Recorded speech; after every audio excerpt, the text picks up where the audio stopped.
A história se repete, a primeira vez como tragédia, a segunda vez como farsa. E eu vou comentar por essa perspectiva no vídeo de hoje, e eu vou precisar dar spoiler dos dois filmes, então se você ainda não viu, fica o aviso, mas se você não liga para spoiler, segue o vídeo de boa. Se você quer saber minha opinião sem spoiler sobre o filme, é só você me seguir aqui na rede social, que lá eu publico outros vídeos normalmente sem spoiler.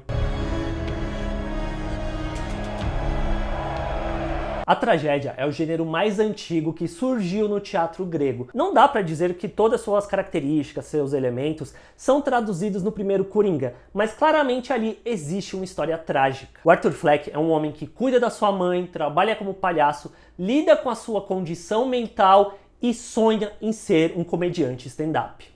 A tragédia trabalha com a tensão permanente, que no contexto do filme se traduz na forma como o Arthur lida com essa sociedade, uma sociedade que marginaliza ele a cada oportunidade possível. Dentro desse contexto de conflito, né, ele tenta se adequar ao que é esperado que ele seja. Só que no processo de cada vez mais isso acontecendo, ele vai abraçando um outro lado dele, que é essa personificação através do Coringa, que responde tudo com violência. Então é a catarse do personagem, né? E existem momentos catárticos dentro do filme quando ele vai abraçando essa persona violenta dele. A gente tem, por exemplo, a cena do banheiro, né, que ele dança ali, a cena da própria escadaria, são momentos catárticos e definidores do primeiro filme e do personagem em torno desses sentimentos ruins que ele acaba carregando e deixando extravasar, levando à violência e à morte daquelas pessoas. O que nos leva a um final trágico, que dentro do contexto do filme, na minha perspectiva,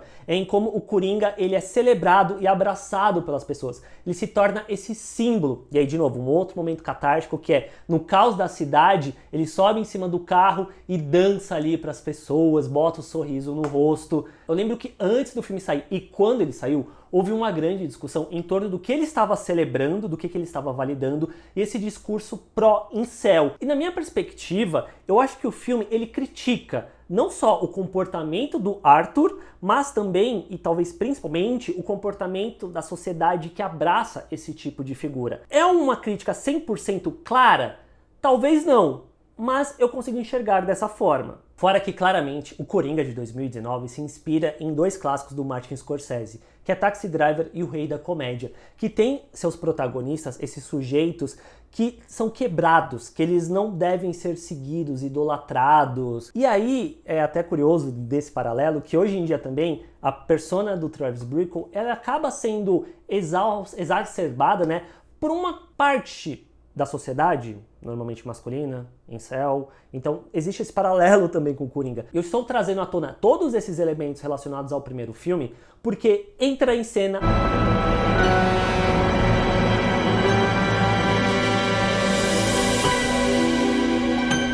a farsa. É um gênero teatral voltado para comédia, que existe muito a questão da caricatura e de situações exageradas. Nesse sentido, esse segundo filme, ele torna-se uma farsa de si mesmo, ou seja, ele é uma farsa, uma caricatura do primeiro filme. O filme parte do seguinte ponto: o Arthur Fleck está detido no Arkham enquanto ele aguarda o julgamento pelos crimes que ele cometeu quanto Coringa, e aí ele acaba se apaixonando. O diretor Todd Phillips, junto com o roteirista Scott Silver, eles decidem se debruçar sobre as escolhas do primeiro filme e, no processo, desfazê-las de uma forma muito caricata, se dá para colocar dessa forma. Veja bem, eu acho que é uma escolha muito interessante o segundo filme tentar ser uma antítese de tudo que é o primeiro. Isso eu acho louvável. O mais frustrante é que existe um lampejo disso no que tange a no que e no como a sociedade enxerga o Arthur e o Coringa.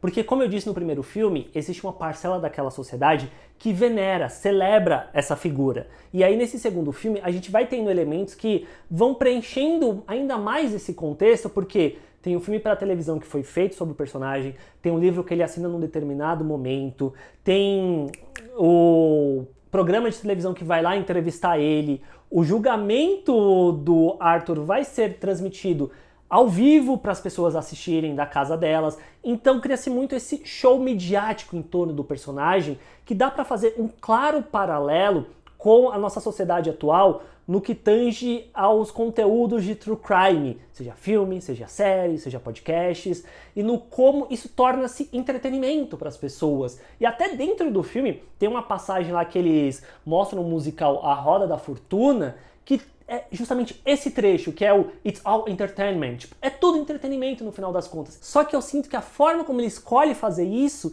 é o problema do filme, porque cai muito no ponto de que ele não tinha muito mais a dizer em torno desse personagem. E aí o ponto que eu quero fazer para amarrar o vídeo em relação a falar sobre as coisas do primeiro filme é nesse lugar de farsa, de caricatura, de o segundo filme, ele quer revisitar esses lugares para ir cada vez mais emasculando a figura do Coringa. O que eu acho que é uma ideia muito interessante desse processo de desfazer o que o primeiro representa, porque a gente volta em momentos catárticos do primeiro filme, seja a cena do banheiro, seja a cena da escadaria, e a gente vai tirando agência e poder desse personagem. Ele mostra uma continuação da sequência do banheiro, que é o Arthur se limpando. A gente vai para a cena da escadaria nesse daqui, que é o personagem num tom de luz completamente oposto, sendo rejeitado pela figura dali, porque aquele não é mais o Coringa, aquele é o Arthur. Então o filme entra muito nessa questão de tirar a agência desse personagem, do Coringa. Tudo é culpa do Arthur, o Arthur é responsável por isso, tal. Que eu acho que é o ponto que o filme quer se fazer no final das contas. É ser essa grande meia-culpa de 2 horas e 20 de vamos deixar claro, explicitamente desenhado para as pessoas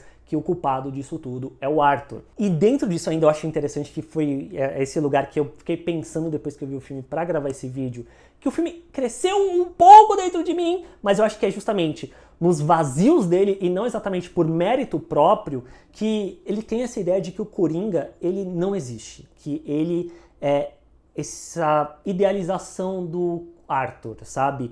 Seja na vida real, como a gente vê pelo filme, seja no imaginário dele, porque até mesmo no sonho, o Coringa vai perdendo força pro personagem, em que ele tá ali compartilhando os momentos musicais com a Ali e tal, e ali faz tudo ser muito mais sobre ela atira no Coringa, na imaginação do próprio Arthur, que leva o Coringa a morrer, e também o próprio Arthur a morrer na vida real, quando o outro detento lá esfaqueia ele e fica rindo e pega a faca lá e corta as bochechas. Ah, esse aqui, o Arthur não é o Coringa. Esse daqui pode ser o Coringa. Tipo, o Coringa não existe. O Coringa é uma farsa, assim como esse filme.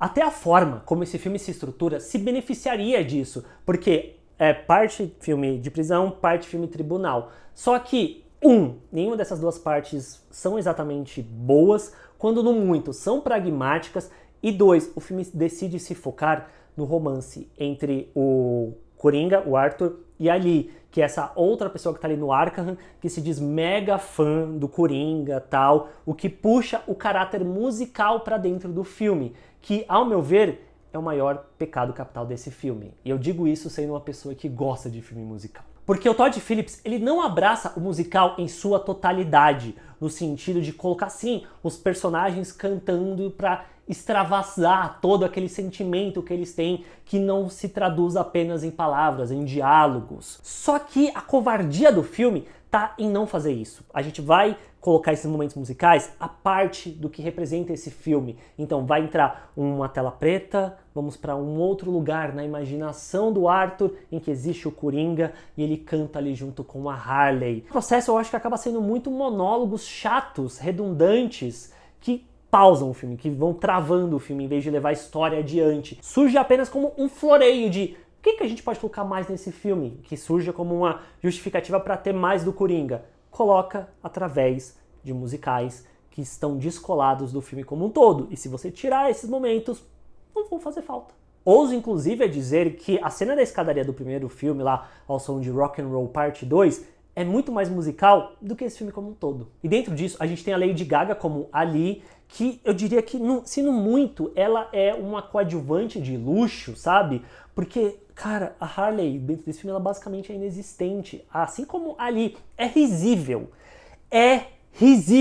como eles dão background pra essa personagem. Que é simplesmente chegar a advogada do Arthur e falar, então, tudo isso que ela te falou é mentira. Na verdade, ela é isso, ela tem um pai rico, ela não sei o quê, ela se internou aqui de livre e espontânea vontade, ela tá fazendo psicologia. Aí você fica tipo, peraí, o filme não se dá o trabalho de desenvolver a personagem, ela vira essa ferramenta pro Arthur, e aí no final das contas o que é dito sobre ela é por outros personagens para trazer um conflito pro Arthur. É uma escolha tão imbecil de narrativa que parece piada. E aí, por consequência, como não tem nenhum desenvolvimento de nenhum dos dois lados, a trama não se decide sobre o que é a Harley. Ela é essa pessoa instável mentalmente, tanto quanto o Coringa, ou ela é apenas uma aproveitadora que tá ali tentando se aproveitar da situação do Arthur? O que até seria ok, se ele tivesse algo a dizer sobre ele não dizer nada disso. O que, de novo, é frustrante quando você vê o potencial do que eles queriam trabalhar aqui, que é inverter a lógica da dinâmica entre o Joker e a Harley, onde não é mais ele quem manipula e controla ela, e sim a gente vê pelo outro lado, em que a Ali é quem se interessa apenas pela figura do Coringa, ela pouco se importa com o Arthur, ela mente pra ele, ela manipula pro que ele tem que fazer pra agradar ela. Então isso seria muito legal se o filme estivesse também interessado em trabalhar essa dinâmica dentro dessa questão do relacionamento dos dois. Se é pra ser um filme que vai se focar no romance dos dois dentro desse lado tóxico, que fosse a fundo nisso. It's okay, baby. Em entrevista para Variety, o Todd Phillips comentou que ele se reunia com a Gaga e o Joaquin Phoenix, eles tinham ali um brainstorm, que eles jogavam o roteiro fora e às vezes reescreviam cenas inteiras. E a Gaga, numa outra entrevista, ressaltou isso. E essas falas dos dois, para mim, apenas reforçam o quão péssimo e desconjuntado é esse filme. Porque é um amontoado de boas ideias com uma péssima execução e a falta de um fio condutor que una tudo isso, sabe?